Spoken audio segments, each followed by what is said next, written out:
ሰላም የተወደዳችሁ የጉብዝናዬ ቤተሰቦቼ እንደምን ሰነበታችሁ ይህ ሳምንታዊው ጉብዝናዬን የተሰኘው የቴሌቪዥን ፕሮግራማችን ነው የፕሮግራሙ አዘጋጅና አቅራቢ ታምራት ሞቲ ነኝ ዛሬም እንደተለመደው ደግሞ ጉብዝናውን በመልካም እየተጠቀመ እግዚአብሔር የሰጠውን ሲዝን ጸጋ አገልግሎት እንዲሁም ደግሞ እግዚአብሔር በውስጡ ያስቀመጠውን ሸክም ለትውልድ ምሳሌነት ባለው መንገድ ያስገደ የሚገኝ አገልጋይ ደግሞ ጋብዤላችኋለሁ የትም እንዳትሄዱ የዛሬው እንግዳይ ደግሞ የማይናወጠው አለት የክርስቶስ ቤተክርስቲያን ራይ ተቀባይና ዋና መጋቢ እንዲሁም ደግሞ በአዲስ ከተማ እንግዲህ በሚገኘው የካውንስሉ ደግሞ ጻፊ በመሆን ያገለገለ የሚገኝ የተወደደ ፓስተር ነው ፓስተር ማቴዎስ ታደለ ይባላል ከሱ ጋር ድንቅ ቆይታ ይኖረናል የትም እንዳትሄዱ ይህ ጉብዝናዬን ነው ቀጥታ ወደ እንግዳይ አልፋለሁ አብራችሁኝ ነው ፓስተር እንኳን ደህና መጣ እንኳን ቆየኝ እንዴት ነህ በጣም አመሰግናለሁ ስለጋበዝከኝ ስለጋበዝከኝ እድሉን ስለሰጠኸኝ ብሩክ አንተም እንግዲህ ስለሆንክ ጊዜ እንደሞ ቆርሰ ከኛ ጋር ደግሞ ልታሳልፍ ለጉብዝና የተመልካቾች ህይወትን አገልግሎትን ራይን ደግሞ በመሳሌነት ባለው መንገድ ደግሞ ልትናገር ስለመጣ ጌታ አምላክ ያክብርልኝ አሜን አመሰግናለሁ ተባረክ ፓስተር እንደው በዚህን ጀምር እስቲ ፓስተር ማቲ አገልጋይ ባይሆን ጌታ ባያገኘው ምን ይሆን ነበር ጌታ ባያገኘው ጌታን ያገኘው የዛሬ ከ20 ዓመት በፊት ነው በኢትዮጵያ ኦርቶዶክስ ቤተክርስቲያን ሰንበት ትምህርት ቤት አገለግል ነበር ጌታ ባያገኘኝ ምናልባት ሰካራም ጠጪና የሆነ ቦታ ላይ የሚወድቅ ሰው ነበር መሆኑ ምክንያቱም እዛም ውስጥ ያለው ደስ የሚል ህይወት አይኖርህም ግን ሰንበት ትምህርት ቤት ውስጥ የሆነ በልጅነታችን እናገለግላለን ግን ያን ያህል ፍጻሜ ላይ የምትደርስበት ጉዳይ ስለሌለ የሆነ ሰዓት ላይ ማትወድቅበት ምንም ምክንያት የለውም ያው ጌታ ስላገኘኝ ነው ዛሬ እንዲያውቁት አሸብርቀ ቁጭ ብያለሁ ጌታ የተባረከ አምላክ ነው ጌታ ይመስገን ተባረክ ፓስተር እንግዲህ አሁን በኢትዮጵያ ደረጃ እንደሚታወቀው የንስሐ ጊዜ ነው የንስሐ አዋጅ እየታወጀ እንደሆነ ይታወቃል ንስሐ መልካም ነው አስፈላጊ ነው እንደ ግለሰብ እንደ ማህበረሰብ እንደ ቤተክርስቲያን እንደ ሀገር ወሳኝነት ያለው ጉዳይ ስለሆነ ነገር ግን አንዳንድ ጊዜ የንስሐ ጥሪዎች የሚጠሩት በሆነ ወቅት ላይ ተጠብቆ እንደሆነ ይታወቃልና እንደው ንስሐ ወቅት መጠበቅ አለበት ወይ ለንስሐ ፓስተር ወይንስ ንስሐ በምን አይነት መንገድ መከናወንና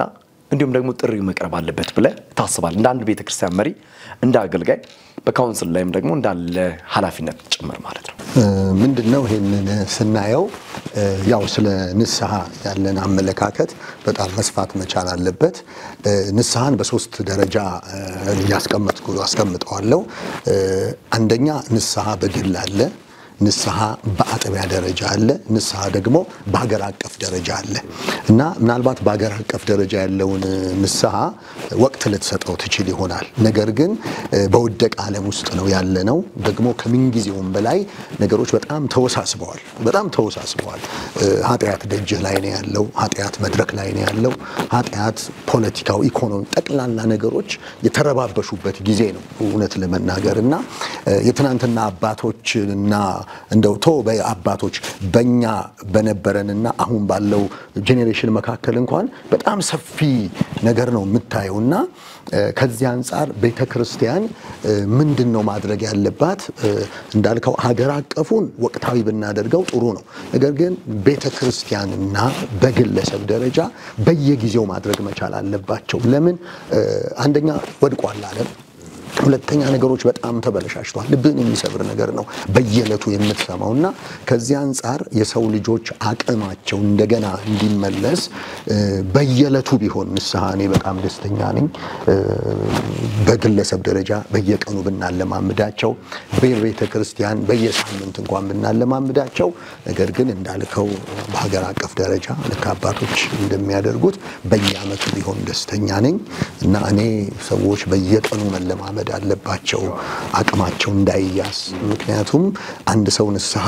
ከገባና ንስሐ ሳይገባ ያለውን አስተሳሰብ ራሱ ብታየው በጣም ልዩነት ታይበታለህና ንስሐ አቅም ይሰጣል ንስሐ ጉልበት ይሰጣል ንስሐ ወደፊት እንድትራመድ ስለሚያደርግ ቤተክርስቲያን ንስሐን ማለማመድና ልጆቿን በየለቱ ልማድ እንዲሆንባቸው ማድረግ አለባት ብዬ አምናለሁ የሚገርም ሐሳብ ነው ልክ ነው እግዚአብሔር አምላክ ይባርክ ንስሐ ዴይ ቱ ዴይ የሚሆን ነው በየጊዜው የሚሆን ነውና አሁን ጊዜውም የንስሐ ጥሪ ስለሆነ መልካም ነው በየግላችን በአጥቢያም ደረጃ በፋሚሊም ደረጃ እንደ ሀገርም ደግሞ ንስሐ ልንገባ የሚገባብን በጣም በርካታ ኢሹዎች አሉ ጉዳዮች አሉና አንዱን አንስተን አንዱን አንጥልም ጀነራሊ ነገሮችን በንስሐ መንፈስ መቃኘትና ንስሐ ገብቶ ደግሞ ክርስቶስ ወደሚፈልገው ሐሳብ መምጣት መልካም ነው ብዬ አስባለሁ እንደ ፓስተር በዚሁ ሐሳብ ላይ እንግዲህ አሁን ላይ ወንጌል ሰጪው አለ እንግዲህ ወንጌል ሰጪው ራሱ መንፈስ ቅዱስ ስለሆነ ጌታችን ኢየሱስ ክርስቶስ ስለሆነ ወንጌል ተቀባዩ ደግሞ አለ ያው እኛ አገልጋዮች ነን ወንጌል ተቀባዮችና እንግዲህ ሰጪው አለ ተቀባዩ አለ የተቀበልነውስ ወንጌል እውነት ሰጪው በሚፈልግበት የልብ ትርታ እየሄደ ነው ብለህ ታስባለህ ወይ አሁን ላይ ያለውን የወንጌልን እንቅስቃሴ እግዚአብሔር በእኛ ውስጥ ያስቀመጠውን ተልኮ የምንፈጽምበትን መንገድ እንዴት ታየዋለህ ከድነትም አንፃር በርካታ ሰዎች ደጅ ላይ አሉ ወንጌልን ከመስራት አንፃር ከተቀበልነው እውነት አንፃር ምክንያቱም ለተቀበልነው ነገር ባለቤት ስላለው አይደለ ሰጪ ስላለ ጠያቂ ስላለ ተጠያቂ ስላለ ማለት ነውና እንዴት ነው የምታየው አሁን ላይ ያለውን የወንጌል እንቅስቃሴ ይሄንን ነብዩ በጥልቀት ማየት ያለብን ጉዳይ ይመስለኛል ምክንያቱም በተልኮና በተልኮ ተቀባዮች መካከል ያለው በጣም ሰፊ ልዩነቱ በጣም እየጨመረ መጥቷል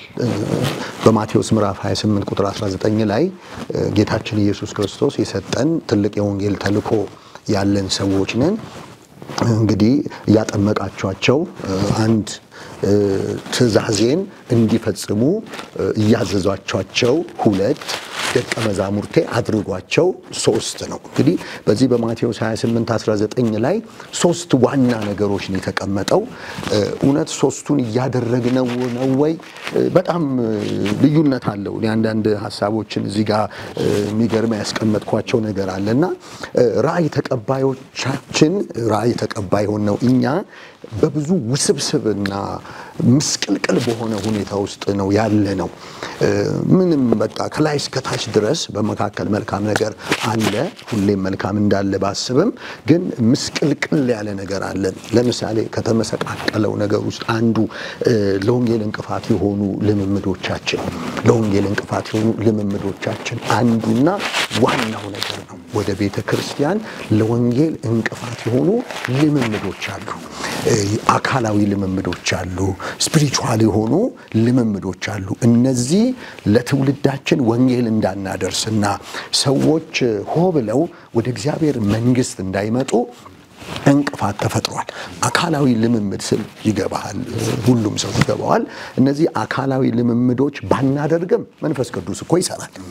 ብናደርግም መንፈስ ቅዱስ ይሰራል ነገር ግን አድርገነው ትውልዱን ደጅ ከምናስቀረው አድርገነው ይሄ ምን አይነት የሚያስደነግጥ ልምምድ ነው ብለው ሊድን የተገባው ህዝብ ውጪ ከሚቀር ምን አለ ስለ እግዚአብሔር መንግስት ስንል ምን አለ ስለሚጠፋው ህዝብ ስንል አንዳንዴ የምናደርጋቸው ልምምዶቻችንን ብንገታቸው አንድ ራሱን የቻለ ልብን የሚሰብር ነገር ነው የምታየው በሁለተኛ ደረጃ የህይወት ጥራት ማነስ ህይወታችን ዘግቷል ህይወታችን ተበላሽቷል እና ፍሬድሪክ ኒቼ ፈላስፋው የአውሮፓ ምስቅልቅል ያለበት ዘመን ላይ እግዚአብሔር ሞቷል ያለበትን ዘመን ታስታውሰዋልና ኒቼ እግዚአብሔር ሞቷል ያለው በጣም የሚደንቀኝ እግዚአብሔር ሞቷል ያለው ሕያው የሆነውን እግዚአብሔር ሞቷል አይደለም እያለ የነበረው ሰዎች ለእግዚአብሔር የነበራቸው ፍርሃት ለእግዚአብሔር የነበራቸው ቅንነት በእግዚአብሔር ፊት የነበራቸው መሽቆጥቆጥን በሙሉ ሲያቆሙትና ሰዎች ወደ ዓለማዊነት ሲሄዱ ነው ኒቼ ምን ያለው እግዚአብሔር ሞቷል ያለው እንጂ ይሄ እውነት ሕያው የሆነውን እግዚአብሔርን ሞቷል ለማለት አይደለምና ዛሬስ ደፍሮ የሚል ካለ በመቅደሶቻችን በመድረኮቻችን እና በህይወታችን ጥራት ማነስ እውነት ሞቷል ብዬ ደፍሬ ባልነግርህ አልሞተም ወይ ድሮ እግዚአብሔርን እንፈራው ነበር አሁን እግዚአብሔርን አንፈራውም ድሮ በቅንነት እንመላለስ ነበር አሁን ቅንነት ጠፍቶብናል እና የህይወት ጥራታችን በጣም ተበላሽቷል እና የቱን ከየቱ እንደምታወዳደር ማታውቅ ድረስ የህይወት ጥራት ተበላሽቷል እና እንግዲህ እንደ ሽማግሌ የሆንኩብህ አይደለም ከብተዋል አይደል ምክንያቱም ትልልቆቹ ይሉታል የሚባለው ነገር ነው ግን የእውነት ነው እስቲ በህይወት ጥራት የምናጨበጭብላቸው በጣም የምናሞጋግስላቸው ሰዎች የሉንም ስለዚህ በሁለተኛ ደረጃ የህይወት ጥራታችን በጣም ተበላሽቷል ወንጌል ለመመስከር ደጅ ስንወጣ ውይ የንተና ደቀ መዝሙር ነህ ነው የምትባለው እንጂ ክርስቶስ አይባልም ምክንያቱም ከጀርባችን በጧትና ማታ በሚዲያ ላይ የሚታዩት ታላላቆች የምንላቸው ሰዎች ህይወታቸው ምስቅልቅል ስላለና ስለተበላሸ ራእይ ተቀባዮቹ ወይም ተልኮ ተቀባዮቹ ህይወታቸው አደጋ ላይ ነው ያለውና ይሄን እንደገና ወደ ራሳቸው ቢመለሱና ስለ ወንጌል ስለተሰቀለው ስለሞተው ስለተቀበረው ዋጋ ስለከፈለው ስለ ጌታ ኢየሱስ ክርስቶስ ሲባል አንዳንድ ነገሮቻችንን ብናደርግ በጣም ደስ ይለኛል በሶስተኛው የርስ በርስ አለመቀባበል አሁን መቀርስ በርስ ያለመቀባበል ነገር ታያለ የመቅደስ እንትን ነው የምታየው የመቅደስ ሾው ነው የምታየው የሚክሰር ጥራት የሆነ ነገር ነው የምታየው ጠፍቷል ውጪ የዳነው ህዝብ ተረስቷል እና መቅደሳችንን እንዴት እናርገው መድረካችንን በምን አይነት ሁኔታ እንቅደደው እንንተናጋ የ3 ሚሊዮን ምናምን እንትን ተገዝቷል እኛ ጋም ደግሞ እሱን እንግዛው እንዲ ነው የምታየው ውድድር አይነት ነገር ነው የምታየውና ይሄ ራሱ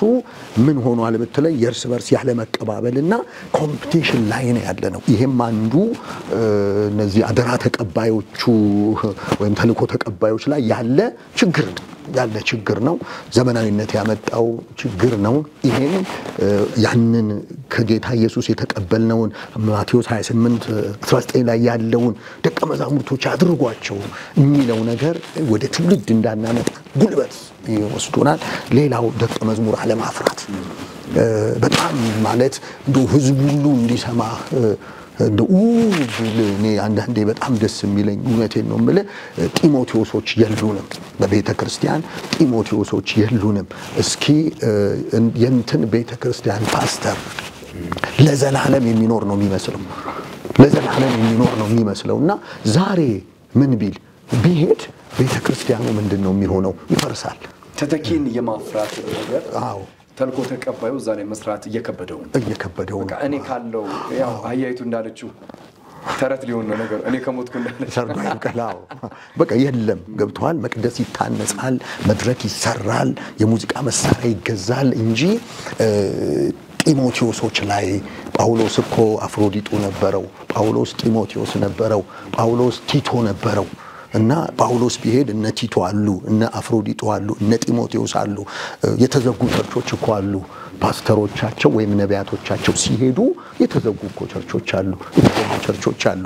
አሁንስ በጣም ትልልቅ የምንላቸው በካቴድራል ደረጃ ያሉ ቸርቾች እውነት ጢሞቴዎስ አላቸው ወይ የላቸውም እሱን ብቻ ነው ቀን ሙሉ መድረክ ላይ የምታየው ቴሌቪዥን ላይ ቀን ሙሉ እሱን ነው የምታየውና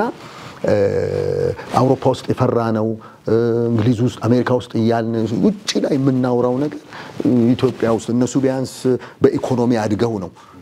ብዙ ነገር ሄደው እኛ ገና የህዝባችንን ጥያቄ እንኳን ሳንፈታው እንዲህ አይነት አደጋ ውስጥ ወድቀናልና እጅግ በጣም ለብዙዎች እንደው ቢደርስልኝ ነገ መሞር ነገ ይሄዳል ከነጎዳ ትሄዳለህ እኮ ዛሬ ለሌት የሚሄዱ እኮ ስንት አለ እየሄዱ ያሉ ሰዎች አሉ የተዘጋ በሚያሳዝን ሁኔታና እንደዚህ አይነት ልብህ ላይ የተቀመጠ ነገር ቢኖር ደቀ መዝሙር ቢያፈሩ ጢሞቴዎሶቻቸውን ቢያፈሩ በጣም ጥሩ ነው አንዳንድ ጊዜ ደግሞ ጢሞቴዎስንም እንዳያፈሩ በራሱ ደግሞ ከባድም ነገር አለ ምክንያቱም ራእይ ጨፈልቁ የራሳቸውን ነገር ለመስራት እዛው ውስጥ ደግሞ የሚሞክሩ የዛኔ ዓለም ደግሞ አሉ ታዲያ ይሄ ነገር እንዴት ታስማማዋለህ ብትለኝ በመጸለይ በቃ እግዚአብሔር ሆይ ጢሞቴዎስን ስጠኝ ብለህ ተንበርክከ ብትጮህ እግዚአብሔር ሕያው አምላክ ነው የሚሰማ አምላክ ነው በጌታ በኢየሱስ ክርስቶስ የሰራው እግዚአብሔር ነጳውሎስን ያስነሳ ለነጳውሎስ ነጢሞቴዎስን ያስነሳ እግዚአብሔር ዛሬ ላሉት ባለራዮች የማያስነሳበት ምክንያት የለምና በተለይ አሁን ላሉት ትውልዶች እና አዲስ ለሆኑ አደራ ተቀባዮችና ባለራዮች ይሄን ነገር ቢያስቡበት ጥሩ ነው የቀደሞቹ ጌታ ይባርካቸው ሙሉ ወንጌል ቀጥላለች መካሪስ ቀጥላለች የሱ አይነት አሰራር ላይ ቢሄዱ እኔ ጥሩ ነው ላለው አለበለዛ ግን ያው አሽጋሪ ነው እንደዛ ካለ ትክክል ነው ተልኮ ሰጪው እና ተልኮ ተቀባዩ እንግዲህ በመካከለ ያለው ወንጌል ስለሆነ ይሄን ወንጌል ደግሞ በእንደዛ አይነት መንገድ ማስኬድ ማንችል ከሆነ ፍሬ ማናፍራበትና ተከታዮችን እንግዲህ ማናፍራበት ከሆነ አደጋ ላይ ነን ያለ ነው ብዙ ጊዜ ምን ሄዳ አይመስልንም ቀደም እንደተናገርከው ማለት ነውና ዘላለም ምን ሰነበት ምን ቆይ ነው የሚመስለን ያ ደግሞ ችግር ነው ከስካ ያለው ፍሬም ያለው ጌታና ጌታ ብቻ ነው እኛ ሰዎች እስካሁን ድረስ በሲዝን ውስጥ ነን ያለን በጊዜ ውስጥ ነን ልናልፍ እንችላለን ዳዊት እግዚአብሔር በሰጠው ዘመን አገልግሎት ነው ያንቀላፋው እኔም አንተም እናንቀላፋለን ግን ከሰር ደግሞ ምኖች ማፍራት አለብን ደቀ መዛሙርቶችን ሊያገለግሉ የሚችሉ ሰዎች ነው ድንቅ ሐሳብ ነው እግዚአብሔር አምላክ ይባርክ ፓስተርዬ እንደው አንተ እግዚአብሔር እንግዲህ ራእይ አድርጎ ወደ ሰጠ ባደራናት ወደምትመራት ቤተክርስቲያን ደግሞ ልምጣ የማይናወጠው አለት የክርስቶስ ቤተክርስቲያን እንግዲህ ወንጌት አካባቢ የምትገኝ ቤተክርስቲያን ናት አጥቢያዎቹም በተለያየ ቦታ ላይ ከአዲስ አበባ ውጪ እንዳላት አውቃለሁ የቤተክርስቲያን ዋንኛ ተልኮ ይታወቃል ግልጽ ነው ወንጌል ነው እንደው የማይናወጠው አለት የክርስቶስ ቤተክርስቲያን ከወንጌል ስራ ባሻገር ምን ተልኮችን ትፈጽማለች ምን አይነት ስራዎችን ሰራለች እንደው ለየት ያለ ቤተክርስቲያኒቱ የምትታወቅበት ከወንጌሉ አቅጣጫ ባሻገር ምን ነገሮች አሉ ፓስተር ነው የምገባ አገልግሎት አለን እና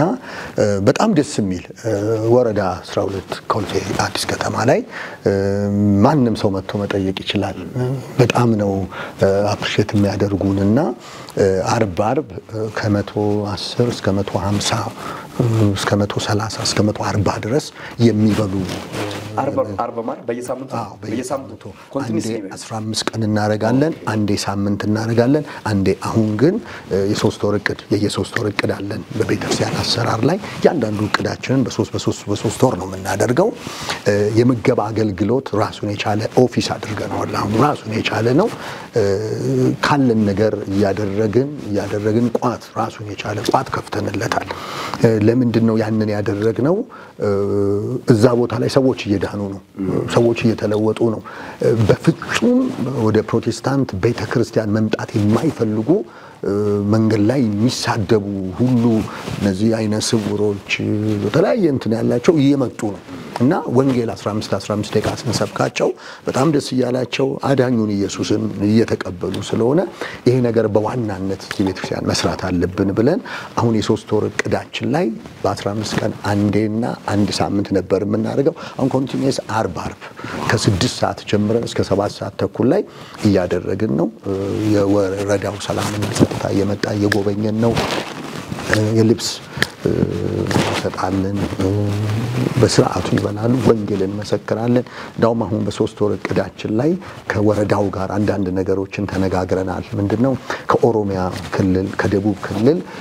ቤተሰብ ያላቸው በቃም ብለው የመጡ ወንድሞችን ለብቻ መዘገብናቸውና እነዚህ ወደ ሀገራቸው ሊመለሱበትን እድሎች ሁሉ ያመቻቸን ነው ለአንዳንዶቹ ደግሞ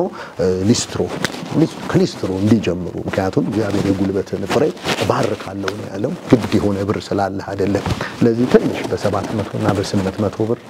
የሚያስፈልጋቸው ነገር ገዝተን እንዲጀምሩ ሁሉ አድርገን ጥሩ እንቅስቃሴ ላይ አስራት እየሰጡ ያሉ አሉ በጣም የሚደንቅ መጥተው ተቀይረው መጥተው አስራት እየሰጡ ይሄ በጣም ደስ የሚያሰኘው አስራት እየሰጡ እንደውም አለቀሰ 2-3 4ቶቹ እሁድ ዕለት ወደ ጉባኤ ነው የምንጠራውና አስራት ይዘው የሚመጡ አሉ ውሃ ደርዘን ውሃ ይዘውና የዚህ ያህል ለውጥ ስላለ ልባችን በጣም ነው እየተደሰተ ያለው የእግዚአብሔር ቃልም ደግሞ ያው ለድሃ የሚያበድር ለድሃ የሚሰጥ ለእግዚአብሔር ያበድራል ስለዚህ እግዚአብሔር እየከፈለን ነው ልልህ ነውና በጣም ደስተኞች ነን በዚህ ቸርቿ በዚህ ነገር ላይ በጣም እየሰራች ነው ጌታ ይባርክ በጣም ደስ የሚያሰኝ ትልቅ ነገር ነው እኔም ለአገልግሎት ከመመጣባቸው ቤተክርስቲያናት መካከል አንዱ ስለሆነች በዛ ውስጥ ደግሞ የሚደረገው እግዚአብሔርን አደራረግ አይቻለውና በጣም ብዙ ጊዜ እግዚአብሔርን እየባረኩ ሄዳለሁ አንድ ጊዜ እንግዲህ ወደ ጉባኤያችሁ መጥቼ በጣም ደስ የሚያሰኝ ነገር ስላየው ነውና ማብላቱንም ማልበሱንም እንደምታደርጉ ሆነው በጎዳና የወደቁ ልጆችን ሰብስባችሁ በልዩ ልዩ ችግር ውስጥ ያሉ ሰዎችን ሰብስባችሁ ምግብ ካበላችኋቸው ልብስ ከሰጣችኋቸው በኋላ እድል ሲሰጠው አየውና የተሰጠው እድል እንግዲህ እንዲያመልኩ ነውና በራሳቸው ቋንቋ ልጆቹ ሲዘምሩ አየውኔ እንግዲህ በርካታ ልጆች ነበሩ ትዝ ይለኛል ከመቶ በላይ የሆኑ ልጆች ናቸውና ልብ በጣም ሲነካ አየውና አንድ ቃል ስትገባ ሰማው ለነዛ ልጆች ሳምንታ ይሁን አላቀም 15 ይሁን አላቀም በየወሩ ይሁን አላቀም የቤተክርስቲያኑን ደጅ ከፍተህ ቀጥታ እነሱ መተው እንዲያመልኩ በቋንቋቸው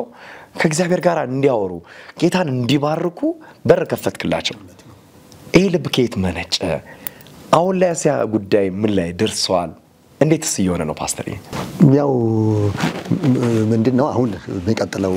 ወር ላይ አላችሁ ነው የሚቀጥለው ወር ላይ ነው የሚጀምሩት ከቅድ አንፃር አንድ 3 ሰዎችን ጎበዝ የሆኑትን ልጆች አገኘናቸው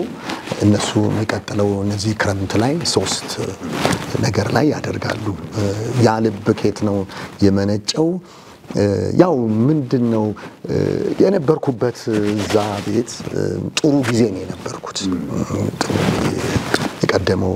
ኦርቶዶክስ ቤተክርስቲያን ውስጥ ፈሪሃ እግዚአብሔር አለ እዛ ቤት መዳን የለም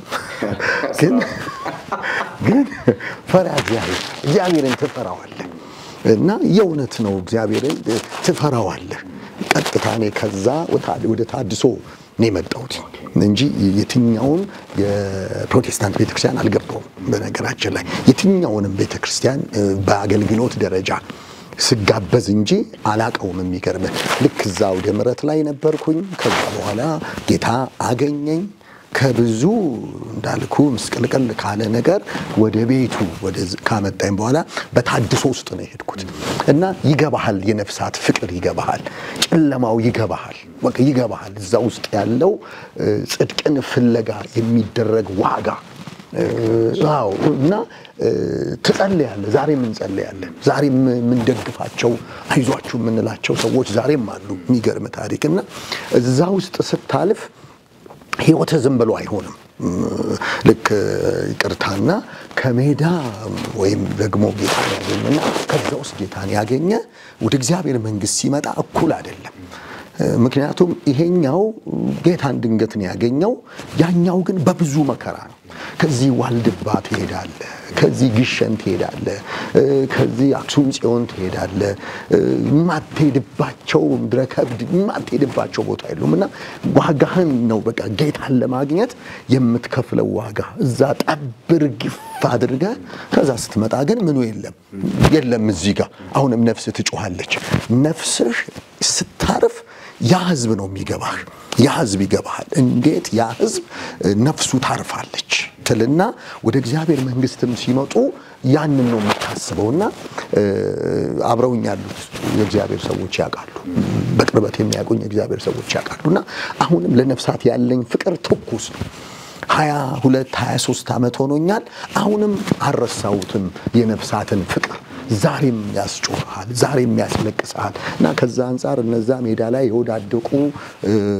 ውስጣቸው ጥሩ ነገር ኖሯቸው በኢኮኖሚ በተለያየ ምክንያት ከሀገራቸው የተሰደዱ እና በበረንዳ ያሉ ሰዎች ወደ እግዚአብሔር መንግስት መጥተው በቋንቋቸው ጌታን ቢያመልኩ ምን ነው ችግሩ ገብቷል ምን ነው ችግሩ ይሄ ነው ውስጥ ያለው ምክንያቱም አቅም ሲያገኙ ማየት እውነቴን ነው ማለት በጣም ደስ ይላል ጉልበት ሲያገኙ ማየት ደስ ይላል የወደቀ ሲነሳ ያዘነ ሲጽናና የተሰበረ ሲጠገን ሰዎች ከተሰቀለው ጌታ ጋራ ሲገናኙ ህይወታቸው ሲለወጥ ማየት በጣም ደስ ይላልና ያ ውስጥ ስላለ ነው ዛሬም ሰዎች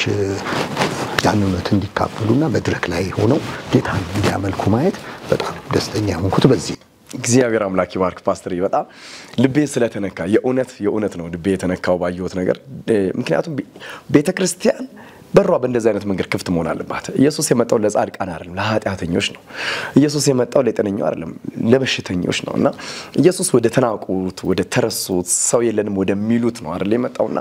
ያንን መንፈስ ስላየው ዛ ቤተክርስቲያን ላይ እግዚአብሔር አምላክ ዘመንን ይባርክ ምክንያቱም ደጅ ላይ ያሉ ሰዎች ለነሱም ኢየሱስ ስለሞተ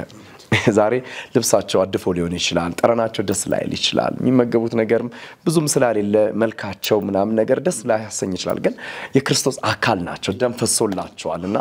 ሚለየን እኮ ምንም እኮ ነገር የለም ሁላችንም ያው ሁኔታ ነው ምድራዊ ሁኔታ ስለሆነ ያ ነገር ደግሞ በሂደት የሚመጣ ነው ስለዚህ ለካ ብዙ በጌታ የሆኑ ጌታን የሚያውቁ ደጅ ላይ ግን ይወድቃሉ አሉ ጎዳና ይወድቃሉ እየሰከሩ ይወድቃሉ ተስፋ ቆርጣ አየውና እንግዲህ እየሰከሩ የመጡ ናቸው መጠጥ ይላል አፋቸው ይሸታል በጣም ጠረናቸው ምናም ግን አቅፈ እየሳምካቸው አብረ ያመለክ እየዘለልክ እንዴ ሳይ ነፍሴ ሐሴት ስላደረገች እግዚአብሔር አምላክ ዘመን ይባርክ ይሄ ቅንነት ይሄ ፍቅር ይሄ የወንጌል የተገለጠለ እውነት አይወሰድብ ፓስተር እንደው በመጨረሻ የማይናወጥ አለት የክርስቶስ ቤተክርስቲያን በቀጣይ ምን ታስባለች አያይዘ ደግሞ ለኢትዮጵያ ቤተክርስቲያን ለአገልጋዮች ውስጥ ያለው ጭበት ምን አለ መልእክት ሆኖ የተቀመጠ ድምጽ ሆኖ የተቀመጠ ነገር ምን አለ እንደው በመጨረሻው ዘመንም ላይ መስላለን ከመጨረሻው ዘመንም አንፃር የምታስተላልፈው መልእክት ካለ ሁለቱን አንድ ላይ መርጃ አድርግልኝና በዚህ እንጨርሳለን ፓስተር ያው ምንድነው እንደ ማይናወጥ አለት የክርስቶስ ቤተክርስቲያን መጪውን ጊዜያችንን እንዳልሁ ቅድም ባለው የመገባ አገልግሎት ላይ በደንብ አድርገን እንቀጥልበታለን ምክንያቱም ፍሬ አይተናል እና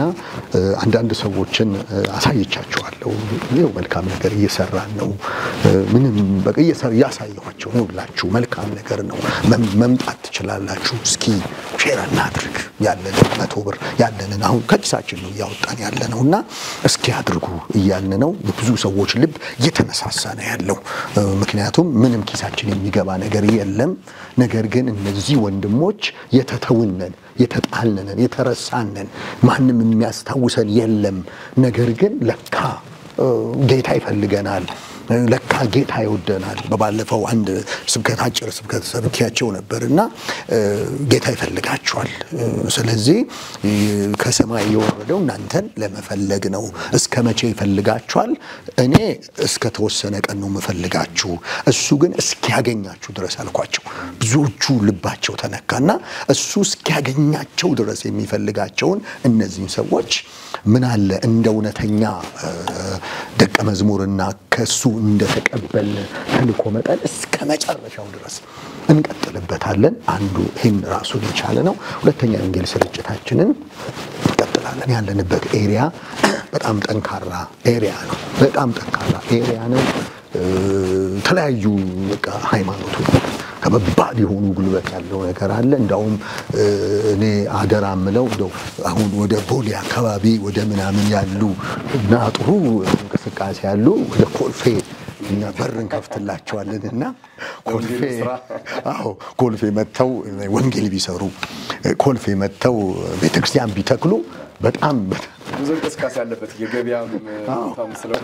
እና ኑ ባካችሁ እንላለን ስለዚህ ቤተክርስቲያኒቷን በዚህ አይነት ሁኔታ ለማድረስ እንፈልጋለን ለወንጌላውያን አብያተ ክርስቲያናት ያለኝ ጩኸት ጌታ ኢየሱስ ሊመጣ ነው እና በቃ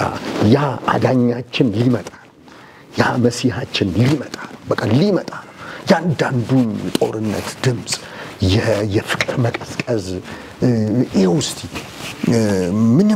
ምንም ያስደስት ነገር የለም የእውነት ምንም ስለሚበላ አይደለም እየበላን ነው እየጠጣን ነው የሆነ ነገር ግን ከዚህ ባሻገር ግን አይኖቻችንን ከፍተን ድምጽ ስንሰማ ግን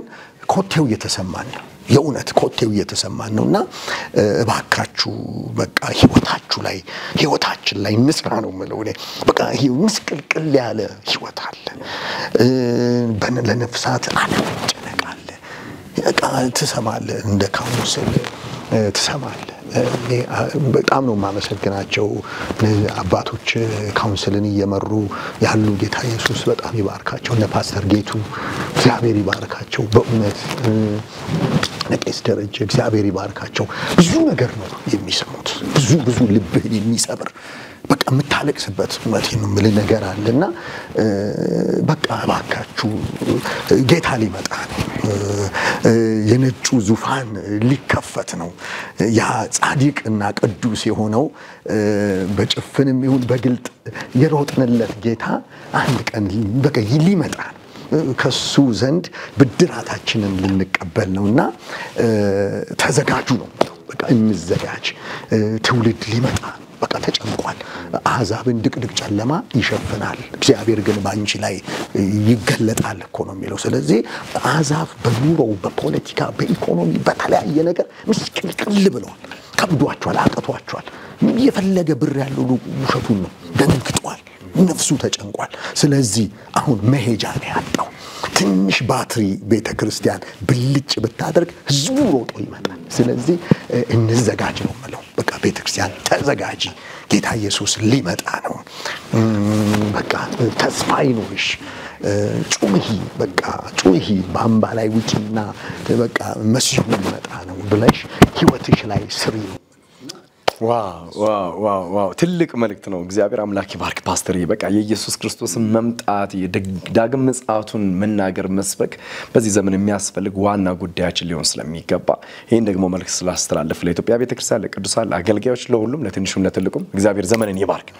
እንግዲህ ስለሆንክ ይሄን የመሰለ ደግሞ ትልቅ በቤተክርስቲያናችሁ እንግዲህ እየሰራውን ያለውን ስራ ደግሞ ለቅዱሳን ስላካፈልክልኝ እግዚአብሔር ዘመንን ይባርክ ማለት ፈልጋለሁ እጅግ አድርጌ አመሰግናለሁ የተወደዳችሁ የጉብዝናዬ ቤተሰቦቼ ከማይናወጠው አለት የክርስቶስ ቤተክርስቲያን እንግዲህ ባለ አደራና ከአዲስ ከተማ የኢትዮጵያ ወንጌል አማኞች ካውንስል ጻፊ ሆነው ከፓስተር ማቴዎስ ታደለ ጋር ሳደርግ የነበረውን ቆይታ በዚህ አጠናቀቂያለሁ ሳምንት ደግሞ ከሌላ እንግዳ ጋር አጠብቃችኋለሁ ታምራት ሞቲ ነኝ ሳምንት እስከምንገናኝ ሳምንታችን እየተባረከ ይሁንልን ማለት ፈልጋለሁ ይህ ጉብዝናዬ ነው